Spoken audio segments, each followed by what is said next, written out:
Good morning, students. Yesterday we have done few questions of exercise 7.3. So let us do the remaining questions of this exercise. This is the 10th question. In how many of the distinct permutations of the letters in Mississippi do the four I's not come together? Mississippi word में जो letters आ रहे हैं इनसे हम जितने भी permutations बनाएंगे उसमें ऐसे कितने परमुटेशंस हैं जिसमें चारों आई एक साथ ना आए। तो पहले हम टोटल नंबर ऑफ केसेस निकालेंगे जिसमें परमुटेशंस निकालेंगे जो हम बना सकते हैं इसमें आए हुए लेटर से। तो यहाँ पर हमारे पास 11 लेटर्स हैं जिसमें 4 एस आ रहे हैं, 4 आई और 2 पी। तो इन 11 लेटर्स को हम कितने वेज से अरेंज कर सकते हैं, मीन्स कितने परमुटेशंस इसके फाइंड आउट कर सकते हैं। That will be factorial 11 divided by factorial 4 into factorial 2, क्योंकि 4 आई थे, 4 एस और 2 पी। सिंप्लीफाई करेंगे तो फैक्टोरियल 11 को फैक्टोरियल 4 तक एक्सपेंड करेंगे क्योंकि डिनोमिनेटर में फैक्टोरियल 4 है और एक यहाँ डिनोमिनेटर में फैक्टोरियल 4 को खोल दिया। ये फैक्टोरियल 4 कैंसिल आउट हो गया और रिमेनिंग टर्म्स को सिंप्लीफाई करेंगे तो यू विल गेट 34,650। अब हम ऐसे केसेस निकालेंगे जिसमें चारों आई एक साथ आ रहे हों।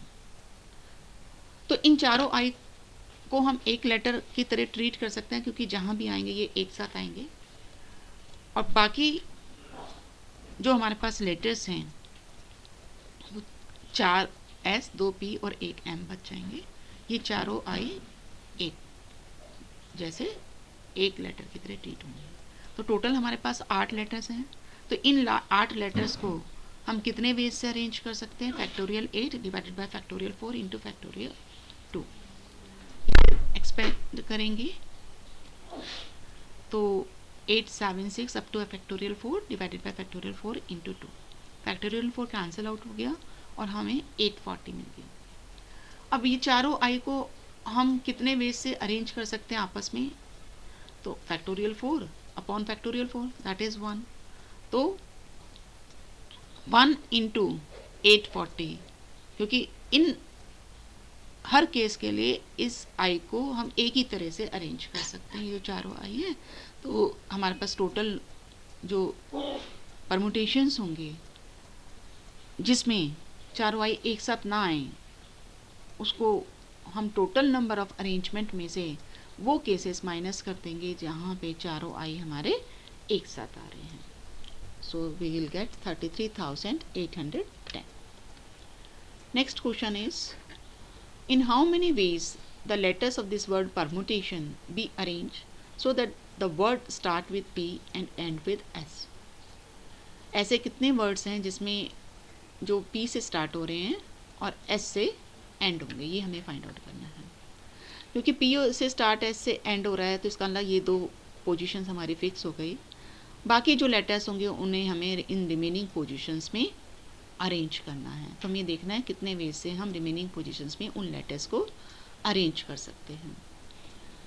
तो टोटल इसमें 12 लेटर्स थे, 2 निकल गए तो 10 लेटर हमें बच गए और उन 10 लेटर्स में 2 टी रिपीट हो रहे हैं तो इसलिए उन 10 लेटर्स को हम कितने वेज से अरेंज कर सकते हैं? Factorial 10 divided by factorial 2 veg.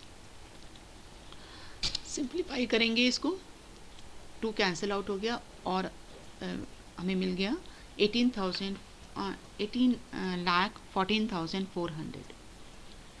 Second case था हमारे पास कि vowels they occur together.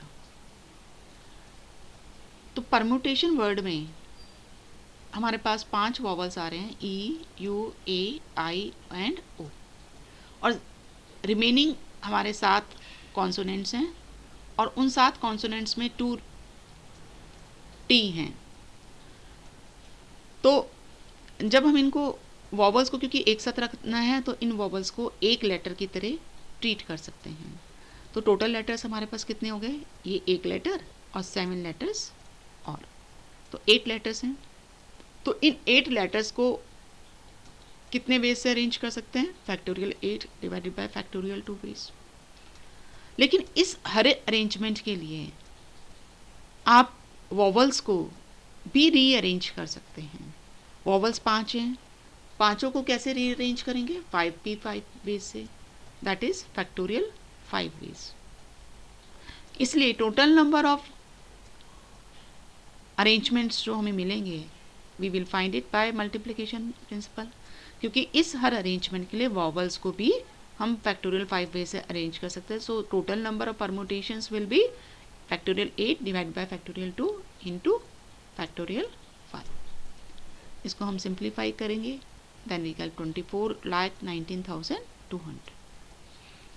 The last case is there are always 4 letters between P and S। P and S की जो भी पोजीशन हो उनके बीच में 4 लेटर्स आने चाहिए। तो ये हो सकता है, हमारे पास डिफरेंट केसेस बनेंगे यहाँ कि P हमारा फर्स्ट पोजीशन पर हो तो इसके बाद 4 लेटर्स आ गए, तो S की पोजीशन क्या होगी? 6th। तो एक पॉसिबिलिटी ये है कि P की फर्स्ट पोजीशन और S की 6th पोजीशन। दूसरी पॉसिबिलिटी क्या है? P हमारा सेकेंड पोजीशन पे, S 7th पे पहुँच जाएगा। P थर्ड पोजीशन पे तो S हमारा 8th पोजीशन पे आएगा। इस तरह से हमारे पास डिफरेंट केसेस बनेंगे और लास्ट केस हमारा ये बनेगा कि P की 7th पोजीशन और S की 12th पोजीशन। क्योंकि हमारे पास 12 ही पोजीशंस हैं तो इससे आगे नेक्स्ट केसेस नहीं बनेंगे, 12 से आगे हम नहीं बढ़ सकते हैं। ये तो वो केसेस हो गए 7 जिसमें P पहले और S बाद में है। ये भी हो सकता है कि S पहले और P बाद में, तो 7 केसेस उसके लिए हमारे पास बनेंगे। और जो रिमेनिंग लेटर्स हैं 10, उनको हमें रिमेनिंग पोजीशंस में अरेंज करना है। तो उनको हम कितने वेज से 10 प्लेसेस पर फिलअप कर सकते हैं? फैक्टोरियल 10 अपॉन फैक्टोरियल 2, क्योंकि 2 T रिपीट हो रहे थे। सो the total number of permutations will B, क्योंकि हर एक केस के लिए ये हमारे रिमेनिंग 10 लेटर्स का अरेंजमेंट, और हमारे पास कितने केसेस है? 14। So the total number of words which we can form will be 14 into factorial 10 upon factorial 2, that is 7 into 2 upon factorial 10 upon factorial 2। इसे कैलकुलेट कर लेंगे, then we will get 2,54,01,600। That's all for today. Thank you.